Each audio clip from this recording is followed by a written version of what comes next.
Assalamu alaikum, barkanku da sake dawa sabon bidiyo. Ina ku yaƙuri na kwana biyu ban sa muku bidiyo ba, ayyuka sun ɗan yi min yawa.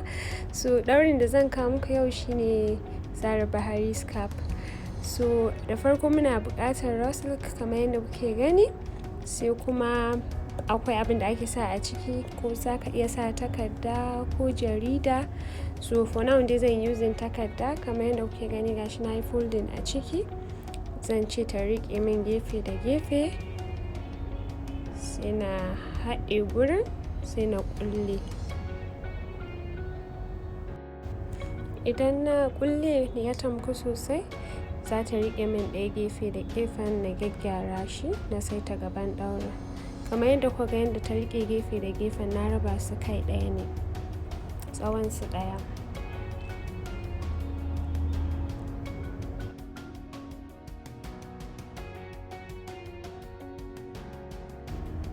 Yanzu zan ɗauko ɗaya ɓangaren na karɓa, sai na murɗe shi, zan yi folding ɗin shi gaba ɗaya.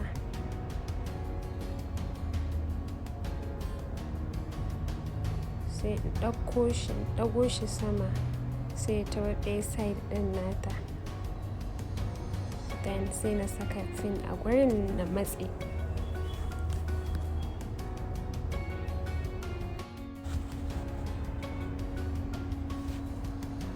Kuma yadda kuke gani, sai kun yi a hankula.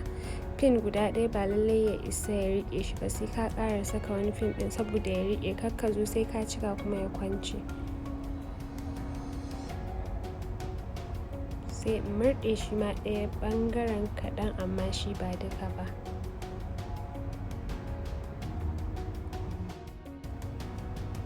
Bayan na gama murɗewa, sai na ɗago shi sama ta gurin ƙeyar, sannan sai na zo na yi creating design ɗin da zan yi ta gefen kamar yadda kuke gani. Gashi nan na haɗe da ɗayan da kuma wancan na sa pin a gurin. Kun ga gashi na cika bai faɗi ba. Dan sai na yi creating fulawa ya ɗan tashi haka, sai na saka pin a gurin.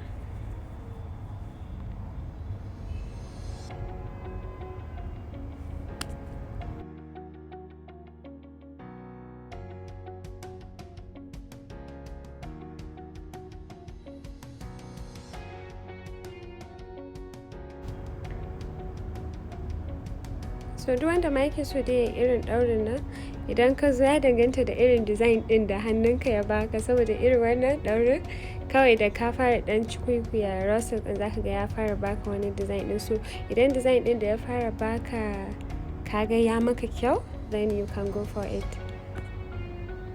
Gashi yanzu ina saka pin kamar yadda kuke gani, ina creating design ɗin. Zan turo ƙeyan saboda ana so ƙeyan ya ɗan yi sama ya fito ƙeyan, saboda ɗaurin sai ya fi zama daidai. In ya ƙasa ɗaurin ba zai ba da shape exactly na ɗaurin da ake so ba.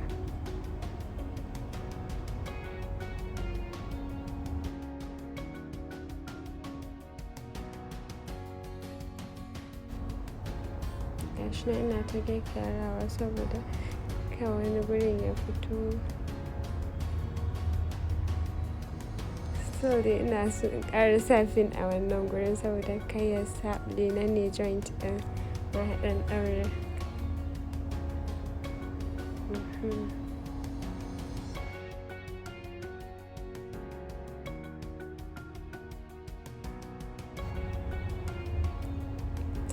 Ɗauri ya kammala. Yanzu muka kawo ƙarshen wannan ɗauri. Kada ku manta ku danna subscribe, ku share ma friends ɗinku, sannan ku gwada. Duk wanda ya gwada, he can also mention me on his IG story saboda in gani. Na gode, thanks for watching. Kada ku manta ku gaya min me kuke so ku gani a next video ɗina. Sai anjima.